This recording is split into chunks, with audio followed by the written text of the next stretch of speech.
Say what's up, Holly. Hey guys, it's Marcus. I just wanted to give you guys some images that I've taken and edited with my Lightroom and Photoshop bundle.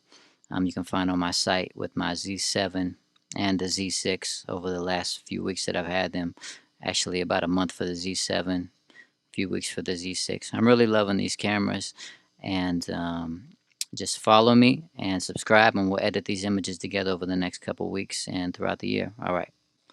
So you can go to prophotoedits.com. That's my website, and you can go to Photoshop Actions and Lightroom presets, and then you can download the complete bundle with all my actions for Photoshop and the Lightroom presets. So right now I'm just using the live view, which is on a mirrorless camera, pretty much the same through the viewfinder, and recording it with my iPhone so you can see how the face detect actually works. This is with the 105 1.4 on the FTZ adapter. And now I'm going to have her walk towards the camera, and I put it in high continuous 14-bit raw, so it's 8 frames per second. And you can see the buffer will fill up relatively quickly.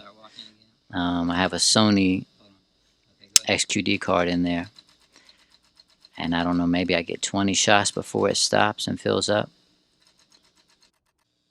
Alright, so the lenses we're going to test today are the 58 1.4G, the 85 1.4G, the 105 1.4E, and the 200 F2 VR1, all on the FTZ adapter on the Nikon Z7, and just see how well they perform in the high-speed scenario, 8 frames per second, face detect on. So let's check it out. Yeah. Okay, look at me.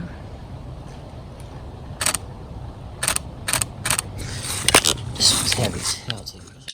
So looking back at some of the shots with the 105 1.4E wide open on the Z7 FTZ adapter, as she was moving towards the camera, going through dappled light and then back into shadows, it kept up relatively well with face detect on. And I'm looking at the hit rate, just clicking in some of the images here, and I would say 7 out of 10 were in perfect focus.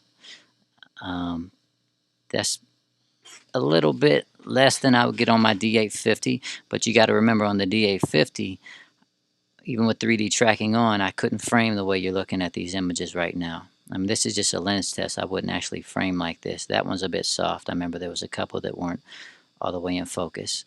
But I wouldn't frame like this with the D850 because I couldn't. I would have to leave a bunch of negative space above the head, which I hate doing in a portrait scenario, because 3D tracking, you have a limited range of use in the viewfinder. It only goes up about, I don't know, 70% of the way to the top. So you'd have to focus on the eye and then recompose and bring it down, and it's just guesswork at that point for anything that you don't want a bunch of negative space above your model. And I just can't stand that. So with the 85 1.4G, it's about the same. I would say 7 out of 10 are in focus at 8 frames per second when she was walking, and this is just using face detect. And it either hits the eye or it doesn't. Like, well, that one was a little bit soft, but yeah, 7 out of 10, 8 out of 10 were in good focus, and that's acceptable, especially when I'm getting the frame the way I want to, versus the live view on the D850, which isn't a mirrorless camera, and they didn't have the same technology built in for live view. It was pretty terrible.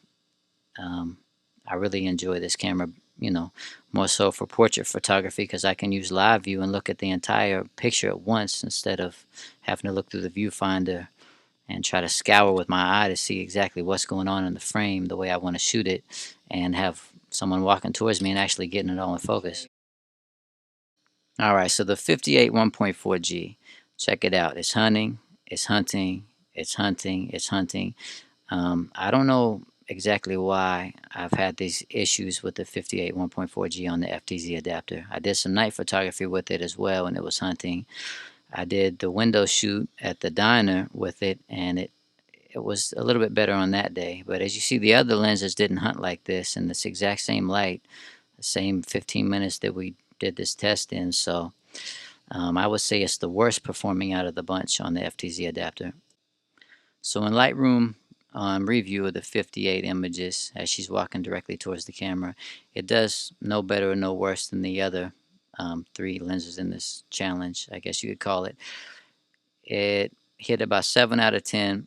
When I say sharp focus for the 58, it's not quite as sharp as the other lenses. It's more of a character lens, in my opinion. It draws, just a beautiful image if you frame it the right way. 50 is my least used focal length, 50-ish. I go from 35 to 85 a lot with models, and then 105 and 200 are sort of specialties for me that I use occasionally. But it did a decent job. Once it acquired focus, it would hunt a little bit more at the beginning than the other 3 did.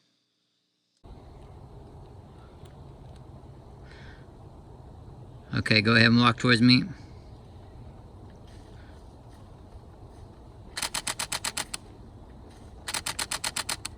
Keep your eyes on me. Okay. Keep walking. Oh, back up one more time. I can only see what the lens is seeing. I couldn't see that low. Step over a branch. Okay. Okay, go ahead. Eyes on me.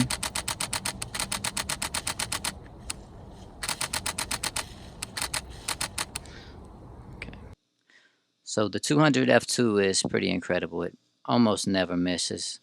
And it's a joy to use on the Z7 now because I can use face detect and live view still frame it the way I want to frame it and not have all this crazy blackout like I did on the D850 for 2 seconds in between taking an image. I really do enjoy using this lens. Sometimes you have to get it started to find, to acquire the subject, because if you've ever used it in live view, say on a D750, D850, it has trouble acquiring the same way it would through, say, the viewfinder. It's the same way on the Z7, but once you find what you're looking for, it doesn't let go. Okay, so here's the 105 on the Z7, and you'll see if we zoom in, this is just using face detect and single shot. It does nail the eye. Nikon doesn't tout the face detect as actually being, eye detect, but it pretty much is, because at 105 1.4, it didn't focus on the nose, it didn't focus on the eyebrows, it hit right on the eye. And I've done this before at 85 1.4 with a model and a field during a shoot for 400 or some frames, and it not only hit the eye, it hit the closest eye if her head was turned sideways. And sometimes on Sony, I've used it a few times and I like it, but the eye autofocus sometimes will switch to the back eye, and there was no way to tell it, choose the eye in front, because that's what you want your composition to be. The eye closest to the camera is the one in focus, especially when you're at shallow depth of field, it'll ruin the photo. So I just have to take my finger off the eye button and press it again, and sometimes it just picked the eye in the back, and that bothered me a little bit. But I'm pretty happy with the actual eye algorithm that's in here, because it's definitely not just face, it definitely finds the eye. Okay, so full body with the 105 1.4 on the left and the 200 F2 VR1 on the right. The compression is nicer on the 200 F2, I believe. The background is softer, but the price difference for this type of shot, $2,000 pretty much, $6,000, and the weight that you have to carry around the 200 F2, it's not always that big of an advantage, except for children photos. There's nothing like a 200 F2 with a child photo, so that's one of the main reasons why I own it. So here we go, 105 on the left, close-up portrait, 200 F2 on the right. This background is pretty much just melted away with the 200. is kind of flattening everything and compressing a little bit too much, in my opinion, for this type of shot. I wouldn't really use it for this scenario. I prefer the 105 in this case, but sharpness wise, you have a deeper depth of field with the 200 f2, so more will be in focus. They're both incredibly sharp whenever you hit, but you can already see that the back eye is going out of focus on the 105, giving it a bit of a dreamy look. So with the 85 on the left, 1.4, and the 200 f2 on the right, you can definitely see, the full body shot. There's a definite difference in the softness and the compression of the background. If we zoom in here, we're not going to notice that much from that far away. The 200 is just a touch sharper, but on an image like this, you wouldn't zoom in that far. So the 58 1.4G on the left, 200 f2 on the right again. This is very evident which lens is which in this scenario. The 58, like I said, is more of a character lens for me. I wouldn't shoot it like this ever. This is just basically a test for you guys. And if you zoom in on the eyes, I mean, it's clear as day. The 200 f2 is a lot sharper, but sharpness is just, it's just one characteristic of a lens. It doesn't have anything to do with the drawing or how great your image will be. The 58 1.4G, as I've said, is the least sharp wide open. By f2 is incredible, but like I said, it's more of a character lens. Here's almost an identically framed shot with the 58 on the left and the 85 on the right, both wide open. As you can see, I much prefer the 85 just because of the compression on the face. It's more flattering. The bokeh here is swirly, and I really do enjoy that. I use the 58 a lot for night photography and some close-up portraits of children, and in situations where I'm running out of room, like in the studio, sometimes I'll use it. The 58 actually is pretty sharp at this scenario. The 85 as well. There wasn't a problem with sharpness. It was just, if I would have taken this photo with the 58, I would have said, okay, great. But I wouldn't have taken it. I would have used the 85 just because I know the lens so well. For this scenario, it would have been on my camera for this type of framed image. Here's a quick video test with the 85 using face detect, and I had her walk towards me. This is wide open at 1.4. Turn around so it would lose her face and her eyes, and then see how quick it picked them back up, and it did, extremely well. I've done a couple videos on my channel, so check those out.